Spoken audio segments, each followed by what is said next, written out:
Hello, good evening friends. कैसे हैं सब? आई होप सब अच्छे होंगे, सब एकदम भले चंगे होंगे। और आज आप लोगों से ढेर सारी बातें करेंगे क्योंकि बहुत सारी चीजें हैं जो कि बातें नहीं हो पाती हैं, ना तो ब्लॉग में ना कमेंट के आंसर में मैं दे पाती हूँ।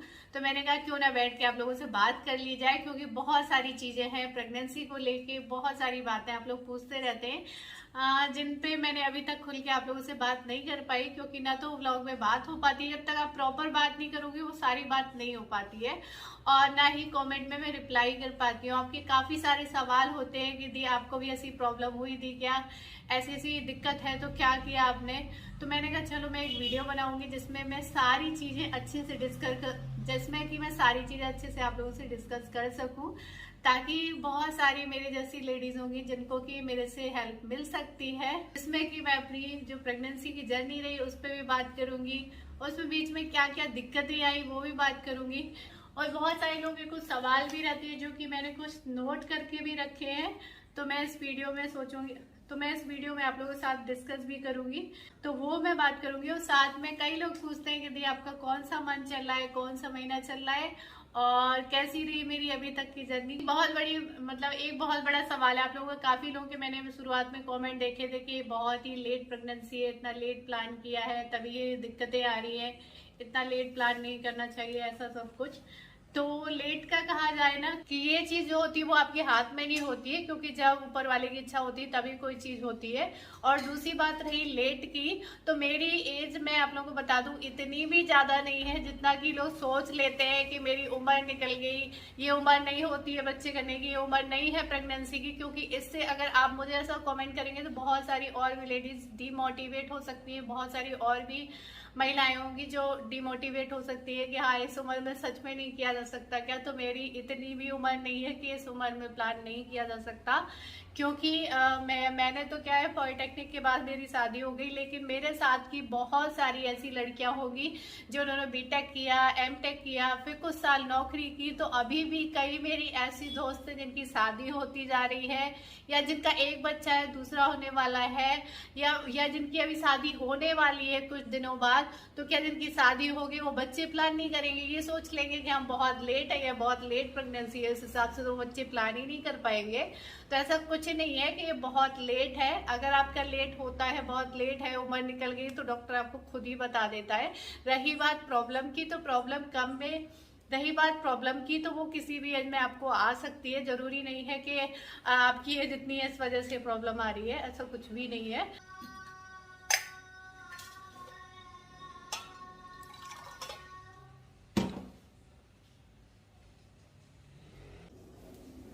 समझाओ, अब हमारे ये पति परमेश्वर आ गए, बात कौन करने देंगे उन्हें। अभी तूने परमेश्वर बोला। और आशीर्वाद लो। एक लेट का ये भी कारण हो गया था क्योंकि मैं और जल्दी फ्री हो गई होती, क्योंकि आप लोग को तो पता है कि अब से 2 साल पहले, 1.5 साल हो गए, कितने हो गए मेरे को याद नहीं है एकदम करेक्ट कि कितना हो गया, जब कुछ प्रॉब्लम भी हो गई थी जिसकी वजह से फिर थोड़ा बहुत और लेट हुआ ऐसे धीरे धीरे, क्योंकि बहुत सारी चीजें हैं जो हमारे हाथ में नहीं होती हैं। और लेट का कहा जाए तो ऐसा कुछ लेट भी नहीं है, क्योंकि जितना आप बोल देते हैं इतनी भी मेरी एज है नहीं। वो तो सच्चाई जिसको पता है उस वही जानता है। कितना है, कौन किसको सच्चाई पता है, मैं पूछूंगा जाके। बहुत सारे लोग कहते हैं कि आप कुछ बताते नहीं हो, छुपा लेते हो बातें, छुपा लेते हो, कुछ भी क्लियर बात नहीं करते हो। तो कभी वैसा मौका नहीं पड़ा कि मैं कुछ क्लियर बात कर पाऊं। और थोड़ा सा होता है आपका पिछला कुछ ऐसा एक्सपीरियंस होता है जिससे आपके अंदर एक डर बैठा रहता है। मतलब अभी भी मेरा हर एक दिन एक डर से गुजरता है, तो मैं किसी चीज पे खुल के बात नहीं कर पाती। बस ये सोचती थी कि हाँ मैं एक बढ़िया सा एग्जांपल दूं, है मैं बैकग्राउंड से ही बोलूंगा कि हमारे माइंड में और जो हमारी जो टंग है उसमें बहुत बड़ा अंतर होता है। कि हमारी टंग जो है उसमें एक बार में एक ही शब्द आ सकता है, तो माइंड में तो हजारों लाखों माइंड की कोई लिमिट नहीं है। तो छुपाने का रीजन वही है कि माइंड में लाखों बातें हैं, लेकिन एक टाइम पे एक ही बात आ सकती है। बाकी की क्या कहते हैं कि 99 या 999 बातें नहीं आ सकती हैं, तो वो आपको लगती है कि हमने छुपा ली है, ऐसा नहीं है। तेरे भी ऊपर से निकल गया क्या? निकल गया, नहीं समझ आया सच में। चलिए अब मैं स्टार्टिंग से आप लोगों के साथ शेयर करती हूँ कि कैसे कैसे हमें पता चला क्या है, क्योंकि मैंने तो आप लोगों के साथ में मतलब अभी तक प्रेगनेंसी भी आप लोगों के साथ रिवील नहीं की थी। मतलब वो प्रॉब्लम हो गई तो आप लोगों को पता चल गया धीरे धीरे, वरना कैसे क्या पूरी जर्नी चलो मैं शुरू से बताती हूँ जितना मैं कवर कर पाऊंगी।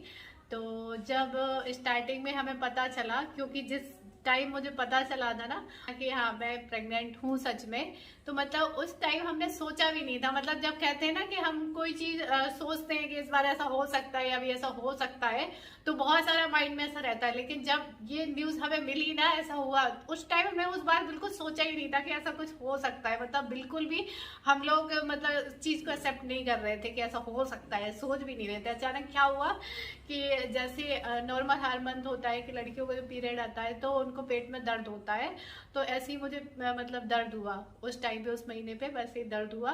तो मुझे दर्द हुआ तो मैंने कहा हाँ नॉर्मल मेरा टाइम आने वाला होगा। फिर वो दर्द अगले दिन तक रहा और फिर वो चला गया। फिर मैंने सोचा कभी कभी ऐसा होता है कि मुझे ना पीरियड आने से पहले ही 4-5 दिन पहले से ही दर्द स्टार्ट हो जाता है। ये मेरी मतलब कई लोगों को होता है, एक दिन दर्द होता है, कई लोगों को पहले से होने लगता है, तो मुझे 4-5 दिन पहले से होने लगता है। तो मुझे लगा कि हाँ अभी नहीं हो रहा है, हो सकता है 1-2 दिन बाद आ जाए, कभी थोड़ा बहुत आगे पीछे हो जाता है। लेकिन जब 1 हफ्ता हो गया पीरियड नहीं आया, दर्द भी चला गया और मेरी नॉर्मल हो गई मतलब लाइफ, तब मुझे कुछ शक हुआ कि नहीं आया, टाइम काफी ज्यादा हो गया, इतना लेट नहीं होता। तो मैंने कहा चलो एक बार चेक करके देख लेते हैं। लेकिन मन में बिल्कुल भी उम्मीद नहीं थी कि ऐसा कुछ हो सकता है, नहीं तो मैं और पहले चेक करने की कोशिश करती। बिल्कुल भी उस बार हमने सोचा ही नहीं था। तो फिर मैंने इनसे कहा कि मुझे ऐसे किट ला के दे दो और घर पे चेक कर लेते हैं। फिर मैंने मंगाया, चेक किया तो वो पॉजिटिव निकला। तो फिर मुझे पता चला, फिर मैंने इनको भी बताया। तो फिर इस तरीके से हमें पता चला कि हाँ ऐसा ऐसा है। फिर भी उस टाइम ऐसा कुछ नहीं था कि आप लोगों के साथ शेयर किया जाए, क्योंकि मतलब ये क्या है अभी तो पता चला था, स्टार्टिंग में कुछ भी ऐसा नहीं। उसके बाद जब मैं पहली बार डॉक्टर को दिखाने गई तब मुझे 8 हफ्ते हो चुके थे। जब फर्स्ट टाइम दिखाने गए तो डॉक्टर ने पूछा कि आपने घर पे चेक कर लिया है, ऐसे ऐसे पॉजिटिव आया था, तो उनसे सब कुछ बताया। फिर उन्होंने कुछ स्टार्टिंग से ही दवा दी और मैं दिखाने भी गई थी तब 8 हफ्ते हो चुके थे। ज़्यादा जल्दी मैं दिखाने भी नहीं गई थी। मैंने कहा इस बार आराम से चलेंगे, क्योंकि पहले बहुत जल्दबाजी करते थे, दिखाने चले जाते थे या बहुत ज़्यादा वो रहती थी। तो वो कहते ना एक बार थक चुके होते हो तो फिर उतना नहीं करते कि आराम से देख लेंगे जो कुछ होगा। तो फिर अब मैं जब गई थी तो 8 हफ्ते हो चुके थे। फिर डॉक्टर ने जो पहला वाला अल्ट्रासाउंड होता है वो लिखा था और अल्ट्रासाउंड किया तो उसमें बच्चे की जो है हार्ट बीट आ चुकी थी। तो डॉक्टर ने सब कुछ चेक किया, दवा दे दी और उसके बाद में कहा कि ठीक है आप खाने पीने पे ध्यान दो। और उस टाइम पे 8 हफ्ते हो गए थे, तभी हमें घर चेंज करना था और तभी मैंने कि मुझे ऐसा लगा कि हाँ अब थोड़ी सी ध्यान देने की जरूरत है, क्योंकि डॉक्टर को भी दिखाए थे, सारी चीजें क्लियर हो चुकी थी कि हाँ सब कुछ ठीक है, इस बार हार्ट बीट वगैरह सब आ गई है। तो मैंने फिर थोड़ा सा अपने ऊपर ध्यान देना चालू किया, क्योंकि पहले महीने तो आप ध्यान नहीं देते, पता ही नहीं होता है आपको। और तभी घर शिफ्ट होना था, तो फिर मैंने नंदिनी को बुला लिया था कि अब हेल्प की जरूरत है और अब ध्यान देने की भी जरूरत है। उसके बाद हमने घर वगैरह शिफ्ट किया और बहुत सारे लोग थे कि जो उस टाइम पे अंदाजा भी लगा लेते थे कि मैं ज़्यादा काम नहीं कर पाती थी या थक जाती थी। जो आपके पहले टाइमेस्टर की मैं आपको जर्नी बताई, तो पहले टाइमेस्टर में जो जो प्रॉब्लम आती हैं वो सारी कहीं ना कहीं आपके फेस पे, आपकी एक्टिविटी से, आपकी बॉडी लैंग्वेज से, आपकी बहुत सारी चीज़ों से वो पता चल ही जाती है। लेकिन हमारी सोसाइटी मानते हैं कि पहले 3 महीने कोई चीज़ भी डिस्क्लोज नहीं करते, नहीं बताते हैं। तो वही चीज़ मैं भी फॉलो कर दी थी। और फिर उसके बाद में घर वगैरह शिफ्ट हुआ। फिर मतलब प्रॉब्लम बनी रहती थी मुझे, जो मतलब नॉर्मल होती है पहले टाइमेस्टर की, लेकिन वो वीडियो में कभी डिस्कस नहीं करती थी। वही सारा मॉर्निंग सिकनेस, वॉमिटिंग, जो नॉर्मल लोग पूछते हैं ना कि आपको ये दिक्कत हुई, वो दिक्कत हुई, सारी चीज़ें हुई थी जो कि नॉर्मल होती है हर एक नॉर्मल प्रेगनेंसी में। और हर एक प्रेगनेंसी यूनिक होती है, हर एक प्रेगनेंसी के लक्षण अलग अलग होते हैं और हर एक का जो एक्सपीरियंस होता है वो भी अलग अलग होता है। तो वही सारी चीज़ें मैं भी मतलब सब फील कर रही थी। लेकिन अयान के टाइम पे था कि मुझे वॉमिट वगैरह की ज़्यादा दिक्कत होती थी। इस बार थी लेकिन उतनी ज़्यादा नहीं थी कि वॉमिटिंग बहुत ज़्यादा, कभी कभी होती थी कभी नहीं। अयान के टाइम पे बहुत ज़्यादा होती थी। अचानक से जब मेरा 3रा महीना चल रहा था तभी मुझे वो दिक्कत हो गई थी, सब कोरियोनिक हेमरेज वाली, जो कि अचानक ये प्रॉब्लम हुई थी। उससे पहले कोई भी प्रॉब्लम नहीं थी, सब कुछ नॉर्मल था, सब कुछ ठीक था। सब सही था। थोड़ा सा ये है कि खाने पीने का इंसान का उस टाइम मन नहीं चल रहा है, तो वही सारी चीजें मेरे साथ होती थी और बस इसीलिए धीरे धीरे मुझे वीकनेस भी काफी हो रही थी। तो जब ये वाली प्रॉब्लम आई तब मुझे भी नहीं इसके बारे में पता ही नहीं था ये क्या होता है। जब मैंने पहली बार ये सब नजारा देखा मैं इतनी ज्यादा घबरा गई थी कि पता नहीं अचानक ये क्या हो गया। शायद मतलब वही जो नेगेटिव चीज मेरी जगह कोई होता वो भी सोचता, वही दिमाग में मेरे आया। तुरंत हम लोग डॉक्टर के पास गए, दिखाने गए, क्योंकि अभी भी मेरे पास एक दो कमेंट इस टॉपिक को लेके भी आते हैं कि दी आपको सब क्रॉनिक हैमरेज हुआ था तो वो कैसे ठीक हुआ, क्या है क्या नहीं। तो वही चीज जब मैंने पहली बार मैंने भी सुनी थी, कई लोग ऐसे होंगे जिनको ये पहली बार चीज पता चलती होगी। उसके बाद इन्होंने गूगल पे, नेट पे, यूट्यूब पे, जैसे डॉक्टर ने हमें ये चीज बताई थी इतना सर्च किया। कहते हैं ना कि हम इतना सर्च कर डालते हैं ना उस टाइम पे जब खाली दिमाग होता है कि बता नहीं सकते हैं। तो मुझे जब ये प्रॉब्लम हुई तब पहली बार मुझे अल्ट्रासाउंड में पता चला था जाके, जब मुझे ब्लीडिंग हुई थी बहुत ज्यादा। तब काफी लोग पूछते हैं कि जब ब्लीडिंग हुई तो फिर प्रेगनेंसी कैसी हो चुकी थी, ये सोचो। लेकिन डॉक्टर ने जब बताया इस चीज के बारे में कि ये सब कोरियोनिक हैमरेज है, इसमें आपकी यूट्रस और प्लेसेंटा के बीच में एक ब्लड की परत जमा हो जाती है, जिसकी वजह से आपको या तो ब्लीडिंग हो सकती है या ब्लीडिंग नहीं भी हो सकती है। जो ब्लीडिंग होती है तो आपको पता चल जाता है, और ब्लीडिंग नहीं होती है तो वो आपके अल्ट्रासाउंड में पता चलता है कि आपको सब कोरियोनिक हैमरेज है। वो अल्ट्रासाउंड में भी पता चल जाता है। किसी से वो ब्लीडिंग नहीं होती है, वो ब्लड वहां पर इकट्ठा हो जाता है। तो इसके बारे और उसमें सिर्फ ब्लीडिंग नहीं होती है, उसके साथ आपके क्लॉट्स भी आ सकते हैं, क्योंकि वो ब्लड जो होता है वो इकट्ठा होके जमा हो जाता है, एक तरीके से वो थक्का बन जाता है। तो जब मुझे ऐसी ब्लीडिंग हुई थी उसके साथ में, तब मैं और ज्यादा डरी थी। तो जब हम दिखाने गए तब डॉक्टर ने बताया, उसके बाद कुछ इंजेक्शन वगैरह दिए जो कि इस टाइम पर डॉक्टर देती है, कुछ हार्मोन्स टैबलेट और ज्यादा बढ़ाई। जब ये प्रॉब्लम होती है तो इसकी कोई मेडिसिन नहीं होती है, कोई इसकी मतलब प्रॉपर दवा नहीं होती है, बस ये धीरे धीरे खुद ब खुद बॉडी इसको क्योर करती है। बस सपोर्ट के लिए हार्मोन्स देते हैं डॉक्टर, साथ में आपको कुछ इंजेक्शन देते हैं जिसकी वजह से आपकी ब्लीडिंग जो है कम हो सके।